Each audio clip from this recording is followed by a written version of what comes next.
Beliau memiliki banyak sekali manaqib. Manaqib ini maksudnya kelebihan-kelebihan tentunya. Ada poin-poinnya. Pertama, beliau sepupu Nabi SAW, dan kita sudah tahu dari saya jelaskan, ini sebuah kedudukan sendiri. Masih punya hubungan kerabat dengan Nabi SAW. Yang kedua, beliau termasuk dari 7 orang sahabat yang awal masuk Islam. Yang ketiga, beliau termasuk 10 orang yang dijamin masuk surga. Kalau tadi poin kedua, 7 orang pertama yang masuk ke dalam Islam. Ini fadilah. Sebagaimana Allah mengatakan as-sabiqunal awwalun minal muhajirin wal ansar. Orang-orang yang pertama masuk Islam dipuji oleh Allah dari orang-orang muhajirin dan ansar. Tapi di sini saksi bahasan Zubair bin Awwam termasuk 10 orang dari sekian banyak sahabat yang dijamin masuk surga. Kemudian beliau juga termasuk kelebihan yang selanjutnya adalah yang dapat jaminan mati syahid, sebagaimana hadis yang sudah sering juga disebutkan dari awal Abu Bakar sampai sekarang Zubair, waktu Nabi SAW berada di Bukit Hira dan mengatakan tenanglah pada saat goncang, di atasmu ada Nabi, Siddiq dan juga syuhada. Kemudian selanjutnya yang kelima adalah kelebihan beliau. Jadi yang pertama sepupu Nabi SAW, yang kedua 7 orang awal masuk Islam, yang ketiga 10 orang yang dijamin masuk surga, yang keempat salah satu yang dijamin mati syahid, yang kelima adalah salah satu dari 6 ahli syurahnya Umar. Waktu kita bahas tentang Umar bin Khattab sebelum meninggal, beliau sempat mengumpulkan 6 orang dari sahabat Nabi yang dijamin masuk surga yang tersisa, Uthman, Ali, kemudian Talha, Zubair, Abdurrahman bin Auf dan Sa'ad bin Abi Waqqas radhiyallahu anhum ajma'in.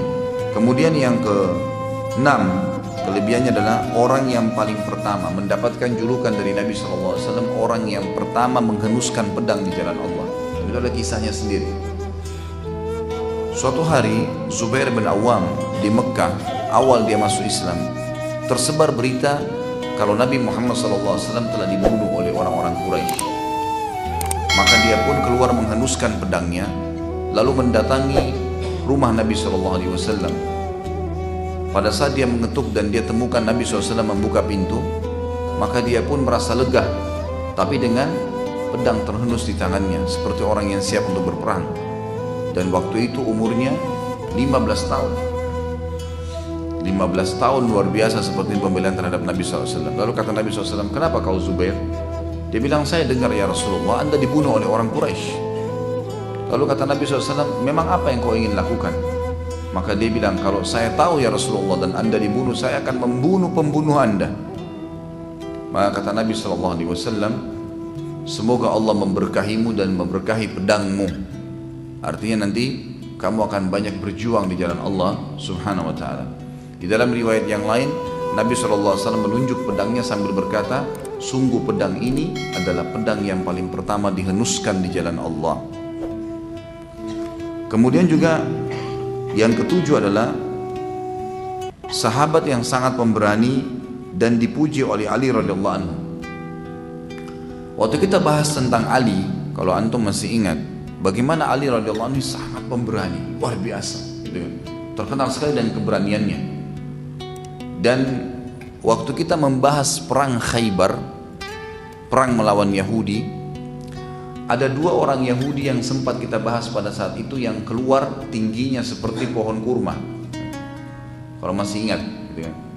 Yang semua badannya dipenuhi dengan besi. Dan yang menghadapi 2 orang ini, 2 orang Yahudi yang tingginya sampai seperti pohon kurma, ini bisa 2 meter, 2 meter setengah tingginya, adalah Ali bin Abi Thalib dan Zubair bin Awwam. Dan dua-duanya berhasil membunuh. Kata Ali, jadi kita tahu biasanya orang yang layak untuk memuji seseorang adalah orang yang sebidang, seprofesi dengan dia. Misal seorang alim ulama yang puji juga seorang alim ulama yang tahu tolok ukur ilmunya dia seorang alim ulama. Seorang insinyur ya insinyur juga yang puji ilmunya dia, gitu kan? Dan seterusnya bisa ditarik dalam semua bidang ya, kehidupan kita. Seperti itulah kurang lebih. Kata Ali, tidak ada yang tahu kadar keberanian Zubair dan kebesaran jiwanya dalam menghadapi musuh kecuali orang yang semisal dengan dia. Dan Ali memberikan kesaksian bahwasanya Zubair adalah orang yang paling berani. Dia kalau menyerang, dia seperti macan tutul yang sedang menyerang mangsanya. tidak membiarkan kecuali musuhnya sudah mati, baru dia lepas. Dia mati atau musuhnya mati. Kemudian yang kedelapan adalah orang yang sangat rajin bersedekah. Dan ini juga kita sebutkan semua sahabat yang sebelumnya juga begitu. Mereka sangat yakin dengan bersedekah di jalan Allah pasti akan dipanen di akhirat nanti. Tidak ragu sedikit pun. Dia memiliki 1000 orang hamba sahaya. Zubair bin Awam punya 1000 orang hamba sahaya. Dan hamba sahaya adalah orang-orang yang didapat dari peperangan, dari ghanimah. Kalau pasukan muslimin menang melawan pasukan kafir, maka yang di pasukan kafir itu menjadi hamba sahaya. Dan hamba sahaya ini punya hukum sendiri dalam agama kita. Mereka menjadi hamba sahaya setiap muslim, bagian daripada para mujahidin, dan dianjurkan setiap mujahid mendidik mereka, memperlakukan mereka dengan baik, memberikan pakaian, makanan, dan mendidik mereka Islam. Kita temukan banyak sekali ulama-ulama Islam asalnya dari hamba sahaya, seperti Nafi', Maula Abdullah bin Umar. Sampai ulama hadis mengatakan orang yang paling sanad dalam hadis itu sanad emas namanya, jalur emas dalam menyampaikan hadis Nabi adalah Imam Malik dari Nafi'. Ini bantan budaknya Abdullah bin Umar dari Abdullah bin Umar dari Nabi SAW. Ini dikatakan sanad emas. Nafi' ini adalah bekas budak, dibebaskan oleh Abdullah bin Umar dan dididik menjadi kader.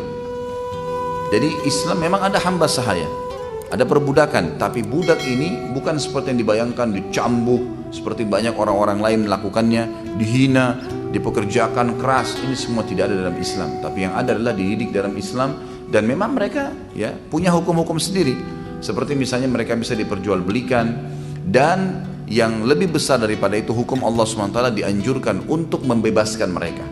Kita temukan misalnya selalu ada kalimat fatahrirur raqabah, fatahrirur raqabah. Selalu kita temukan ada bebasin budak, bebasin budak.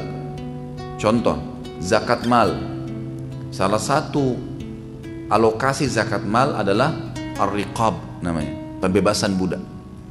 Jadi kita bisa nebus budak, itu bebasin budak dengan zakat mal. Bahkan setiap budak ada namanya hukum dalam fikih kita, namanya mukatabah. Mukatabah itu seorang budak bisa datang kepada tuannya dalam Islam dan berkata, saya mau bebas, tapi saya ingin tebus dengan cara menebus diri saya. Maka tuannya mengatakan boleh, silahkan ya, kalau mau bayar kepada saya misalnya 10 juta. Budaknya bilang, baiklah, saya akan bayar setiap bulan 1 juta. Berarti 10 bulan saya bebas. Kalau sudah sepakat, maka setiap bulan dia tinggal menyetor kepada tuannya. Kemudian 10 bulan kemudian dia bebas. Bisa juga hukum syar'i, kalau seseorang memiliki budak hamba sahaya, bekerja sama dia, membantu, atau dia memperkerjakan kepada orang lain, lalu hasil kerjanya dibagi 2 atau diambil sebagian dari hasil kerjanya. Dan ini salah satu sumber pendapatan memang yang ada dalam Islam, menggunakan tenaga hamba sahaya. Dan Zubair bin Awam memiliki 1000 orang hamba sahaya yang dia dapatkan dari peperangan dan juga didapatkan dari pasar-pasar perbudakan yang diperjualbelikan. Kemudian dia pekerjakan, dan hasil yang diambil, yang diserahkan oleh hamba-hamba sahayanya dari setengah pendapatan mereka, itu semuanya disedekahkan di jalan Allah. Semuanya, pendapatannya dari 1000 orang, gitu kan? Semua dikeluarkan di jalan Allah Subhanahu wa ta'ala. Dan ini bukti bahwasanya bagaimana beliau gemar sekali bersedekah. Bukan berarti tadi karena hasil pekerja hamba sahayanya lalu kemudian dia nikmatin, tidak, sama sekali. Diinfakkan semua di jalan atau disedekahkan semua di jalan Allah Subhanahu wa ta'ala.